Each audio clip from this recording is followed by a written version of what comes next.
முன்னாடியே நான் பூசா விதிகள்லாம் நெறைய பின்பற்றுறேன்.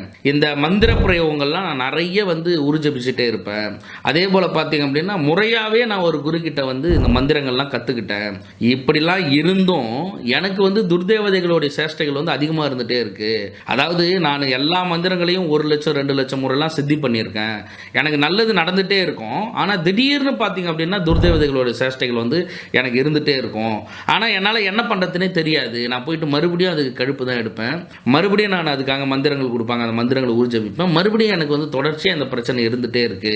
அப்படின்னா நீங்க என்ன செய்யணும்? மந்திர யோக பிரயோகம் தான் உங்களுக்கு சிறந்ததா இருக்கும். எப்பயுமே ஒரு விஷயத்துக்கு நீங்க இந்த துர்தேவதைகளோ, இல்ல இந்த ஆன்மீகம் சார்ந்த பிரச்சனைகளோ கன்டினியூவா இருந்துட்டே இருக்கு. இல்ல இந்த ஆன்மீக ரீதியான, உடல் ரீதியான பிரச்சனைகள் எனக்கு கன்டினியூவா இருந்துட்டே இருக்கு. நான் இதுக்கு என்ன பண்ணாலும் எனக்கு தீர்வே கிடைக்கல அப்படின்றதுக்கு ஒரே வழி சித்தர்களா நீங்க மாறுறது தான் ஒரே வழி. சித்தர்களா மாறுறதுக்கு நம்ம நிறைய விஷயங்கள் பின்பற்ற வேண்டியதா இருக்கும். அதற்கு நம்ம என்ன பண்ணலாம் அப்படின்னா, ஒரே சின்ன விஷயமா மந்திர யோகத்தை கடுத்துக்கிட்டு அதுக்கப்புறம் நீங்க மந்திர பிரயோகங்கள் செய்றீங்க அப்படின்னா, அது உங்களுக்கு அதீத ஆற்றல் கொடுக்கறதா இருக்கும். நீங்க குருவா ஏத்துக்கிட்ட சித்தர் உனக்கு எப்போதும் துணை புரிஞ்சுட்டே இருப்பாரு.